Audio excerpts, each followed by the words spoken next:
The ethics of healthcare access and lifestyle choices. Right, let's dive straight in with a question that really gets to the absolute heart of medical ethics. Should a patient's personal lifestyle choices actually dictate their ability to get healthcare? In this explainer, we're going to unpack that. We'll critically analyze the moral and legal arguments surrounding this pretty intense debate, look at how doctors use things called treatment contracts out in the real world, and honestly evaluate the ethics of holding patients accountable for their own health. Okay, to really grasp the gravity of this, let's look at a super high-stakes scenario involving scarce medical resources. Picture a hospital ward. You've got two patients who both desperately need a liver transplant to survive. Their medical prognosis? Exactly the same. But there's only one liver available, so who gets it? Now, this is where it gets really interesting because this scenario totally tests our immediate gut intuitions about blame versus actual clinical need. Look at patient A. They developed cirrhosis after 30 years of heavy drinking, but importantly, they've been completely sober for 4 years. Then you've got patient B, who developed cirrhosis through absolutely no fault of their own, a hepatitis C infection from a blood transfusion. I mean, our very first instinct might be to favor patient B, right? Because they seem, well, entirely innocent. But wait, if patient A has been strictly sober for 4 solid years, should his past drinking actually reduce his priority today? Unpacking personal responsibility. Let's figure out what that actually means.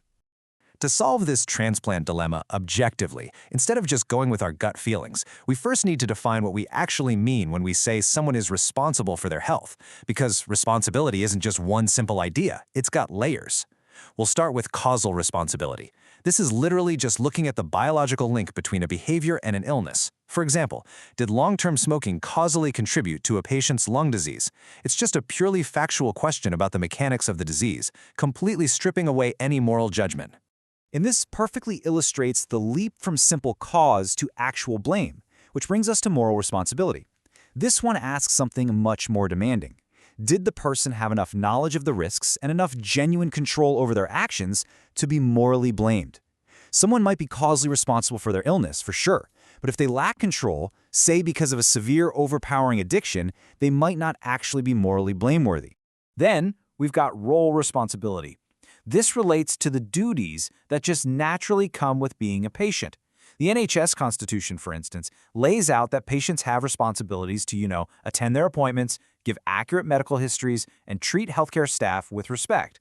Interestingly enough, while everyone agrees these are morally significant things to do, they aren't actually legally enforceable.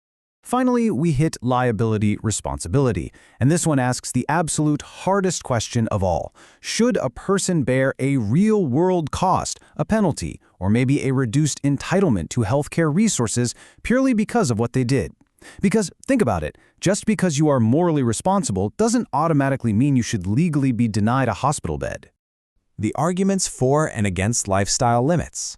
Let's dive into the debate.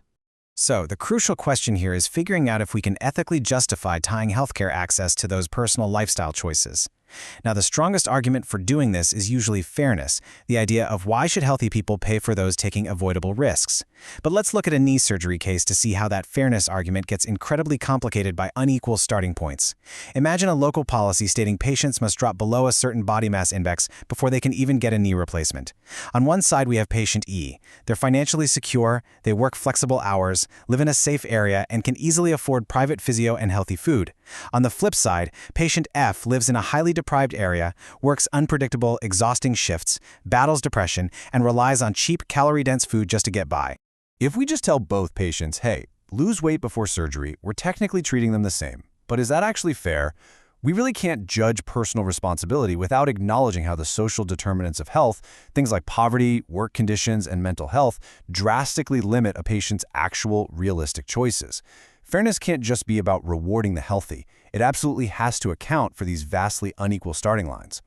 And that leads us to a vital distinction highlighted by ethicist Julian Savulescu. He points out that retrospective responsibility, basically looking backward to punish patients for their past behavior, is deeply flawed and honestly incredibly hard to prove accurately.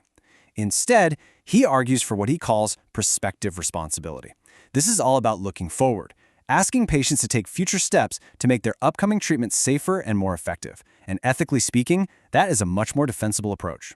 Adding to that, ethicists Neil Levy and Rebecca Brown remind us that trying to establish past responsibility is virtually impossible anyway. Why? Well, because illnesses almost always have incredibly complex multiple causes. Plus, patients often lack real control, finding themselves relying on habitual or deeply addictive behaviors. Levy even notes that many people live in what he calls epistemically polluted environments, which basically means they are constantly surrounded by bad information, making it incredibly hard to even know the true health risks of their choices in the first place.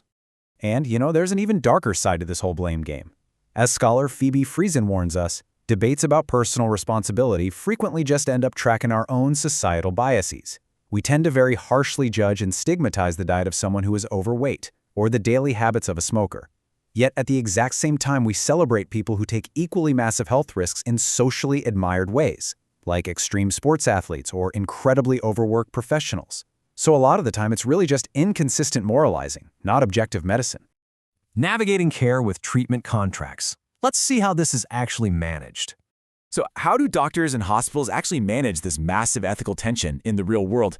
Often, they use something called treatment contracts. A treatment contract is typically a non-legally binding agreement made between a patient and a clinician. Basically, the patient promises to make certain lifestyle changes, like, say, quitting smoking or completely abstaining from alcohol, and in exchange, they get access to a specific treatment or maybe even faster surgery. But we have to be careful here because depending on exactly how they're used, these tools can range from being incredibly supportive frameworks that genuinely empower the patient to highly punitive barriers that essentially just deny them care. Let's objectively weigh the pros and cons of these contracts. On the positive side, they can drastically improve clinical outcomes. An alcohol-free liver is simply much less likely to reject a transplant. These agreements also really clarify expectations and are arguably a lot fairer to the shared healthcare system. But the arguments against them carry serious weight too. If a patient is totally desperate, signing that contract might feel super coercive rather than a truly voluntary choice. Critics also argue that these contracts often wildly overstate how much control a patient really has over deep-rooted addictions, which can heavily increase inequality for those without strong support systems and risk creating deep social stigma. There's also a major systemic concern to watch out for. Legal scholar Emily Jackson points out that sometimes setting these clinical thresholds in contracts is actually just a quiet, backdoor way to ration scarce resources.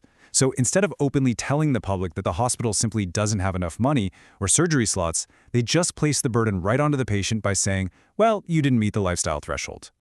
Clinical need over moral blame. Here's the legal reality of the situation.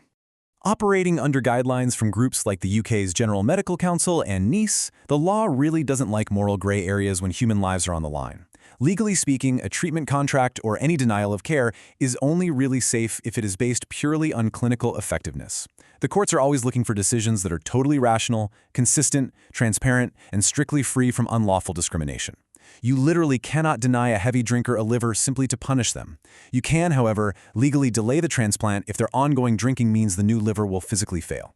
It's all about the biology, not the morality. So, what is the ultimate takeaway from all the sources in this explainer? The general ethical consensus is that the most defensible stance for doctors is to focus entirely on future clinical success. A clinician is completely justified in saying, look, your current behavior affects the physical safety of this surgery, so we need to work together to reduce that risk.